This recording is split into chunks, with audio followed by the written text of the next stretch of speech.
मध्य प्रदेश में कांग्रेस और भाजपा की सियासत दिन ब दिन जोर पकड़ती जा रही है। दरअसल प्रदेश युवक कांग्रेस शुक्रवार को प्रदेश भर में प्रधानमंत्री नरेंद्र मोदी के जन्मदिन को बेरोजगारी दिवस के रूप में मनाएगी। ऐसे में यह देखना होगा कि भाजपा की तरफ से इसको लेकर क्या प्रतिक्रिया सामने आती है। आपको बता दें कि 17 सितंबर 2021 को प्रधानमंत्री नरेंद्र मोदी के 71वें जन्मदिन के मौके पर भाजपा 17 सितंबर से सेवा समर्पण और स्वच्छता अभियान शुरू करेगी। वहीं युवा कांग्रेस के कार्यक्रम के बारे में जानकारी देते हुए युवा कांग्रेस के पूर्व उपाध्यक्ष तरुण भायती का कहना है कि नरेंद्र मोदी सरकार ने 2 करोड़ रोजगार देने की बात कही थी, जबकि बीते 7 सालों में करोड़ों के रोजगार छीन लिए हैं। उद्यमिता के नाम पर पकोड़े तलने की बात करते हैं और भाजपा नेता उनको महिमा मंडित करने में लगे हैं। ऐसे में युवा कांग्रेस भाजपा की नीतियों का विरोध करते हुए प्रधानमंत्री के जन्मदिन को बेरोजगारी दिवस के रूप में मनाएगी।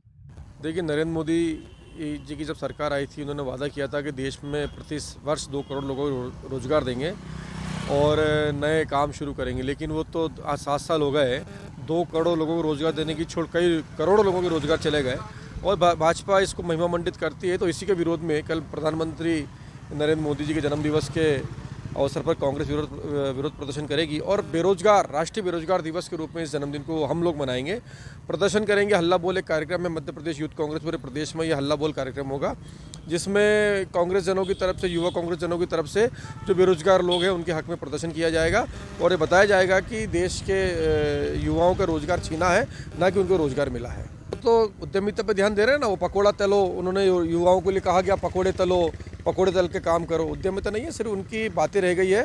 पूरा देश बेचने का काम नरेंद्र मोदी जी कर रहे हैं। आज सारी बड़ी बड़ी कंपनियां बेच चुके हैं, कई लोग बेरोजगार हो गए हैं और लोगों को बेरोजगार करने पे तुले हैं। तो यूथ कांग्रेस इसका पुरजोर विरोध करेगी और उनके जन्म दिवस को प्रतीकात्मक रूप से हम लोग बेरोजगार दिवस के रूप में मनाएंगे, जिससे लोगों को पता चल सके कि देश में कितनी बेरोजगारी फैल चुकी है। तरुण भायती, पूर्व महासचिव मध्य प्रदेश यूथ कांग्रेस। ज्ञान मंदिर विधि महाविद्यालय नीमच 3 वर्षीय पाठ्यक्रम में ऑनलाइन प्रवेश पंजीयन की अंतिम तिथि 20 सितंबर 2021। संपर्क करें 07423220274। इधर कांग्रेस की युवा राष्ट्रीय कोऑर्डिनेटर मानसी नायडू का कहना है कि भाजपा के नेता जनता को भ्रमित करने का काम करते हैं। 5 किलो राशन फ्री देकर गैस का दाम बढ़ा देते हैं। प्रधानमंत्री का आत्मनिर्भर भारत अभियान फेल हो गया है। जैसा कि हम सब जानते हैं कि कल हमारे देश के प्रधानमंत्री माननीय नरेंद्र मोदी जी का जन्मदिन है, तो इस जन्मदिन के उपलक्ष्य में भारतीय जनता पार्टी जिस तरीके से इसको मना रही है, हमेशा से भारतीय जनता पार्टी लोगों को भ्रमित करती हुई आई है। हम सब जानते हैं कि नरेंद्र मोदी के आने के बाद से बेरोजगारी और महंगाई किस कदर बढ़ी है इस देश में। तो यूथ कांग्रेस ने और मेन वर्किंग कांग्रेस कमेटी ने ये डिसीजन लिया है कि 17 तारीख को हम लोग नरेंद्र मोदी के जन्मदिवस को राष्ट्रीय बेरोजगारी दिवस के रूप में मनाएंगे, जो कि हम युवाओं की सबसे ज़्यादा मांग है रोज़गार की। पढ़ाई, एजुकेशन, इन सब के बाद सबसे ज़्यादा इंपॉर्टेंट आता है रोज़गार, एम्प्लॉयमेंट। और मोदी गवर्नमेंट, बीजेपी गवर्नमेंट इस ईयर सब कुछ प्राइवेटाइज करने में लगी हुई है। सारी गवर्नमेंट जॉब्स इन्होंने बंद कर दी हैं प्राइवेटाइजेशन के बाद, और रिजर्वेशन के जो चांसेस थे, इन्होंने रिजर्वेशन कोटा भी कम करा है, जिससे काफ़ी दिक्कतें आ रही हैं। हम सब जानते हैं कि इंडिया सिर्फ बिजनेस पे डेवलप नहीं हो सकता। आज हर छोटा बड़ा एक जो स्केल है इंडिया का बैलेंस करने का, वो इन्होंने पूरा बिगाड़ के रख दिया है। उसके बाद ये लोग एक्सपेक्ट कर रहे हैं कि आत्मनिर्भर भारत जो इन्होंने कैंपेन चलाया था, वो बिल्कुल फ्लॉप रहा अभी तक। हम सब जानते हैं कि 5 किलो गेहूं फ्री देके आप रसोई गैस इतनी महंगी करके आप आत्मनिर्भर भारत नहीं बना सकते।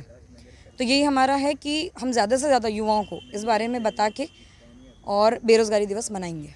Mansi Naidu, national coordinator, NSCY। Congress के युवा कार्यकर्ताओं की माने तो सरकार 2 करोड़ रोजगार प्रतिवर्ष देने के बड़े बड़े वादे कर सत्ता में आई थी, जबकि आज केंद्र सरकार रोजगार के मुद्दे पर पूरी तरह मौन है। देश में एक साल में बेरोजगारी दर 2.4% से बढ़कर 10.3% हो गई है। बहरहाल इस पूरे मामले में भाजपा नेताओं की क्या प्रतिक्रिया रहती है, यह देखने वाली बात होगी।